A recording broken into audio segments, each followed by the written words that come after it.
Good morning and welcome to day 3. We have birds.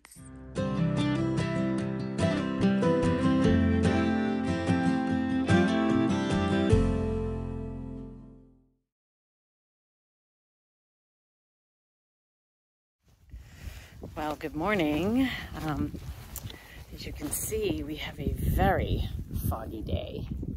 It's pretty cool. It's actually really beautiful. Slept decent last night. I ended up taking an Advil PM because we pushed it yesterday. I think we did I think we came up with 12 miles, 11, 12 miles. I'm not sure. I can't remember now, sorry. You know, with all this stuff, it's just, it definitely, it starts just affecting every muscle in your body. So I wanted to make sure I got good sleep, quality sleep, or some sleep at least. So I took an Advil PM along with my magnesium and my turmeric. And I tried uploading my video, I'm sorry. It was literally chugging away for probably at least an hour and I kept falling asleep. So eventually it's gonna upload. Worst case when I get to Neels Gap. So we are just hiking along. The 3 of us made a plan, me, Jim, and Craig, to get up at 7, be out of camp by 8. We actually got up a little earlier and left. Right now it's, hang on, hold on, it's 7:52 and we've been hiking for a bit. And we decided to hike down to Woody Gap and do breakfast down there. So I don't have anything hot, but I'll have a tea and a breakfast cookie or breakfast bar or Pop-Tarts or something. I don't know. I need to eat more food because first of all, I'm carrying it, which is stupid. And second of all, my body probably needs it even though I'm not that hungry. So I'll flip this around so you can see. It's really beautiful. It's Thursday. Hope everyone's having a good day. We are in the home stretch of the week. The weekend's coming for all of you. Yay! Okay, talk soon.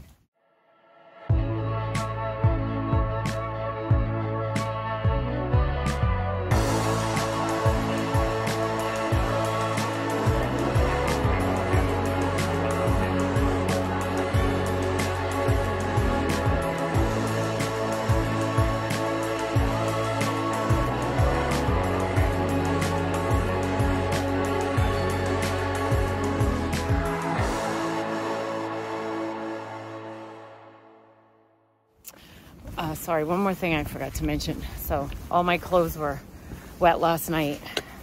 So I took them and I put them in a Ziploc bag, gallon size, was plenty big.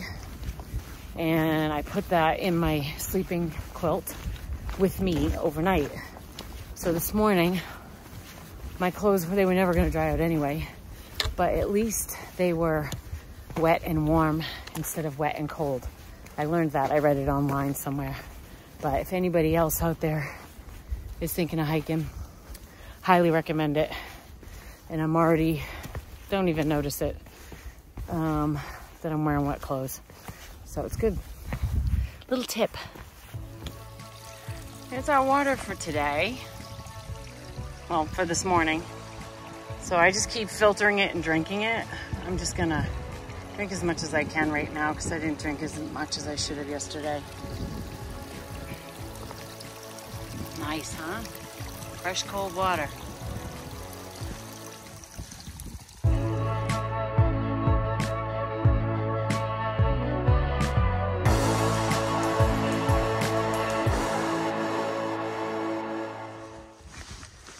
We just left Woody Gap a little ways ago. Ran into a couple other hikers we know, Mike and Nate. It was a good thing there was a pit toilet there. Something decided to run a race through my body. Needless to say, it was a close call. It's probably too much information. But one of the things I was thinking is might be interesting for my dad, maybe not others, but for anyone who doesn't know, my dad is blind, but he's always done hikes and stuff. Before that, it was a gradual thing, and after that, and I would guide him along the trail. It was really awesome to share that together. A few times that we did it after he lost his sight. And so, Dad, I want you to know that the trail here is totally up your alley. So you may want to think about Georgia. It's doesn't have a lot of rocks and roots like at home. Not a tremendous amount of navigation. There's this very, very dense, thick fog floating through all the trees, and everything's a very brown. I think that's a good way of putting it. Not a whole lot of pine trees, but there are a few scattered around. All the trees are bare, and the woods are really, you can see very far into the woods. Well, maybe not today because of the fog, but because it's mostly like hardwoods. And the way that they naturally space out, I'm sure on a good day, I'll be able to see a lot further. But that's a little descriptive, little of Michelle's audio descriptive. There's no light switches to turn on. You'll know what that means. Family joke. And yeah, a lot of brown with the gray fog, real thick fog. So, all right. Well, I'll catch up with you in a bit. And I don't think there's gonna be any views today, but that's okay. It's still really beautiful in the woods. Talk to you later.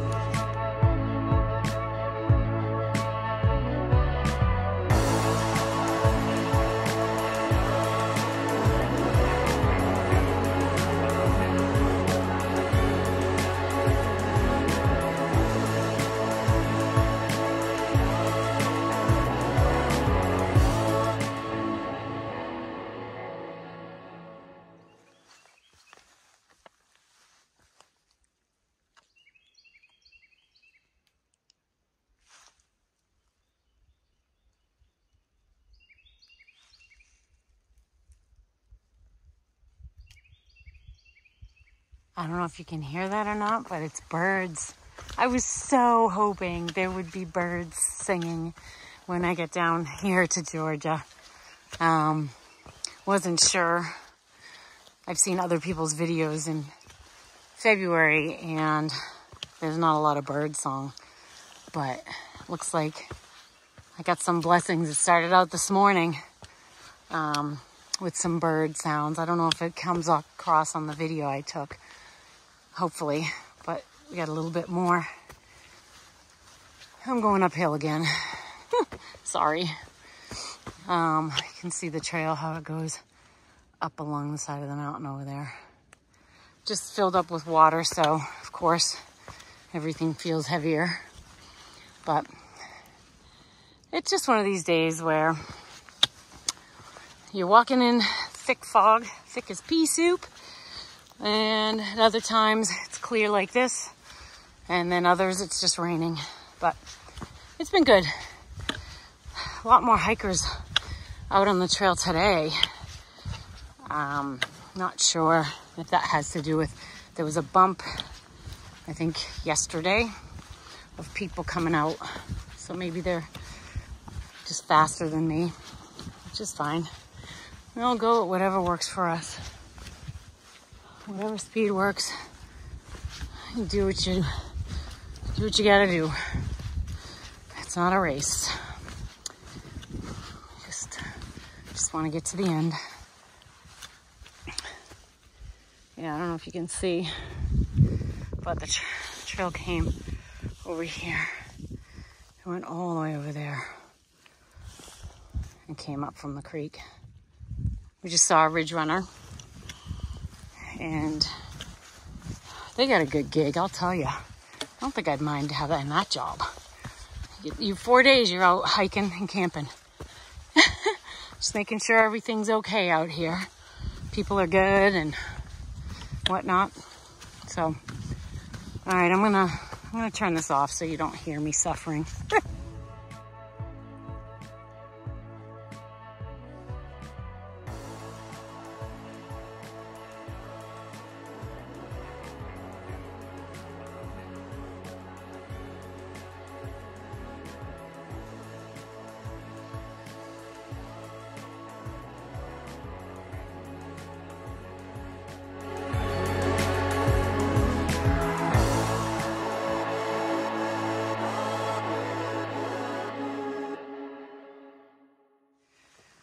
Okay, last push-up hill of the day, up to the summit of Blood Mountain, where Blood Mountain Shelter is, and then down into Neels Gap, and a hot shower, and a warm bed, and the ability to dry out all my gear, which will be very, very welcomed.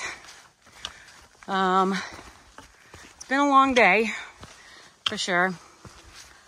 It's tough going. In Georgia, you ain't no joke. You got a lot of little ups and downs that sap the energy out of you.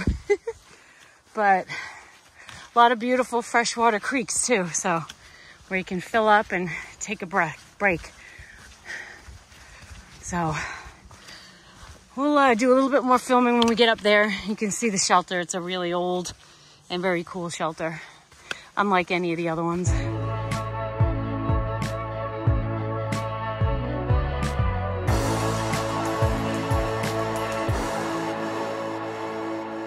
And we're finally made it to Blood Mountain Shelter.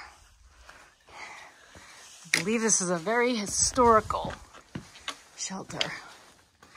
Eee. I don't know that I'd want to stay in here either.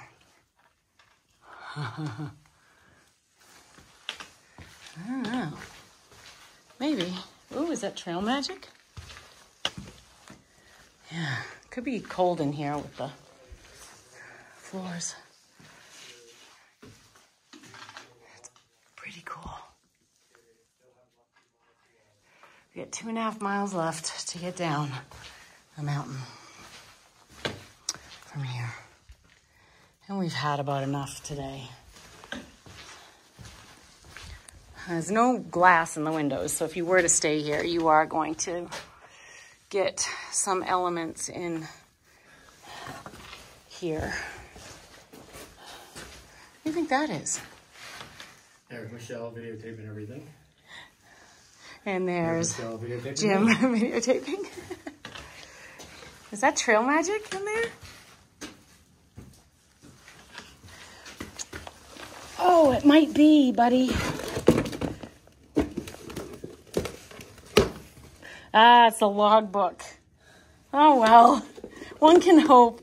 I have to say, this container looked very, very similar to my friend Kenny B and his wife Jill. She makes the best pumpkin whoopie pies. And last time we hiked, they were in a container like that. I have to say, when I was looking at that, I was wishing for one of your whoopie pies, Jill. Oh, well, it's a logbook. We got 2.4 miles still.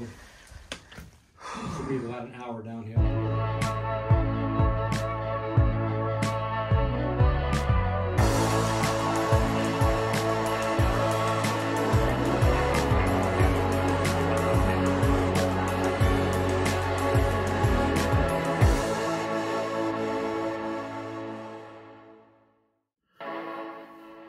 As I said, today was a very long, hard day. It was mostly, it didn't rain a lot, but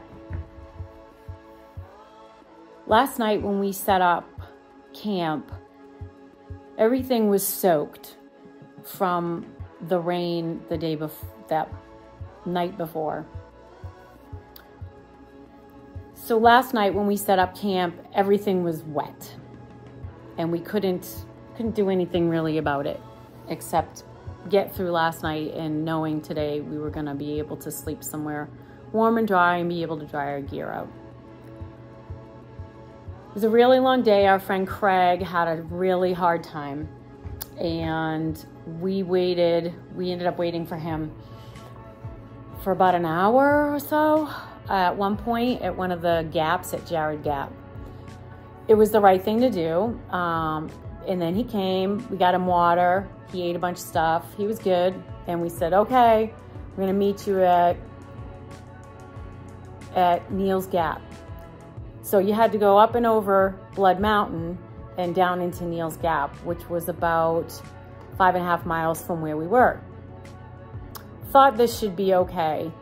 It was a lot harder than we anticipated. It was a lot more ups and downs, steep ups. There's a lot of straight up trails here.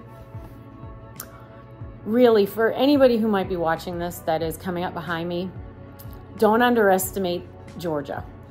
Don't underestimate the first 30 miles of this trail. There's definitely some nice sections where you can glide along, but there's a lot of up and down, a lot. So unless you're doing this every day with a pack that's 20, 30, 40, whatever pounds you are planning to carry, unless you do it on a regular basis now and know what to expect, it's gonna wear you down. It's gonna definitely, it's really physically, it's a lot. So Craig didn't make it down off the mountain. He's actually staying at Blood Mountain Shelter, which is that, you probably just saw the picture. I think I probably flashed that in the movie before this, or I will. Not where I'd want to stay tonight, and not where I'd want to stay tonight with the weather, because it's going to be downpouring and thunderstorms starting around 10 o'clock tonight, straight through till I think around 8 o'clock tomorrow morning. He's in that cold building all by himself on top of a mountain with a storm coming. I just keep praying for him to be okay mentally and emotionally and physically in those conditions. Not because I don't know Craig, I just met him. I just know how I would feel. I know what I would be going through mentally and emotionally if that were me. And that's why my empathy is just, really, I'm just praying for him tonight. So you won't see, none of you will see this tonight, but I wish you could pray for him too. Anyway, when I got here, I was very, very sad. I wanted to cry. I just didn't feel good. But somehow life has a way of putting things in perspective for you. And knowing that Craig's up there in that shelter on that mountain, I got nothing to be upset about, nothing. I got a hot shower. I'm gonna sleep in a bed. My gear is drying. So I'm thankful for that. I'm thankful for everything every day that's been happening so far. I find beauty in the woods, in the pouring rain, in the misty clouds, and in the sun. And so I really do. I think it's just a really beautiful place. I'm gonna stop rambling for tonight. I'm gonna try and put yesterday's film together so I can get that on YouTube if I ever get a connection strong enough. And I'll do this one too. It literally took me, I was in my tent last night, I had 2 bars of service. I had my phone on for like 4 hours and it only got up to 40% uploaded. And so then when I was hiking today, I left my phone on in case I'd hit signal service, killed my battery. By the time I got here, I think my battery was at 20% or something. But it finally uploaded. So I hope you're all enjoying that. I hope that my video's not boring and tedious. So please, if you have things you want me to show you on the trail or things you'd like to hear about. If I'm not giving you enough of an education, let me know. I'm happy to add information. If, like, I think I might have mentioned this yesterday actually, but just hit me up, let me know. And certainly add comments in the comments section. If you have questions, hopefully, like I said, at some point when I get a strong enough signal to actually get on there and look at stuff, I will. I promise. I absolutely will. It might be a few more days though, depending on how the cell phone service is. Everybody said Verizon was great on the trail. You didn't have to worry about it. I'm not sure I agree. I found it to be spotty at best, and I'm very glad that I brought my Garmin InReach Mini, because it gives me the ability to text from anywhere just to let my family know I'm good. And I think that's worth its weight in gold. So I wouldn't necessarily bank on strong Verizon coverage everywhere, like I've heard a lot of people saying, or maybe I just haven't hit the spots. Maybe they're not in Georgia. I don't know.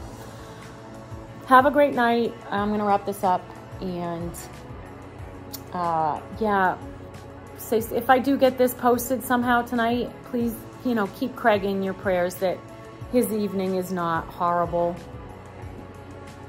and that he comes through it not too beaten down mentally and emotionally. And again, I say that not anything about him. I just know how I would feel. Anyway, thanks for watching, and I hope you're enjoying this. I'm enjoying this adventure. I love it. It's hard, it's stressful sometimes. It's maybe not stressful, frustrating. There are things that are just frustrating. It's hard walking up and down mountains all day in the rain with a heavy pack, but it's still awesome. And I get to do it. I don't have to do it, I get to do it. That's the difference. And I got that from somebody else. Who did I get that from? I think it was Early Riser. So I didn't come up with that, he did. And it's great advice. I don't have to do this, I get to do this. Once you sort of change that perspective for yourself, it really helps a lot. Have a good night. Thanks for watching. Okay, so this is what is known as pack explosion. So pretty much every single solitary item that was in my pack is now hanging somewhere or sitting somewhere, either drying out or just being sorted. You can see my tent is hanging, and the oven is helping me with heat because there's really not much heat in here. There's like so much stuff everywhere. I was gonna start a fire in the fireplace, but the wood is back at the office, which is like a half a mile, and I'm just done for today. We did about 12 and a half miles today. And yeah, so I'm at Blood Mountain Cabins. So I can just tell you that it's good. Hey, I got a roof over my head. I was able to take a shower, a hot shower, eat my meal, and I'm drying all of my gear. That's what matters. That's what matters. And that's what I have to be focused on. I purposely didn't do this video before I showered and ate and was able to put everything in perspective.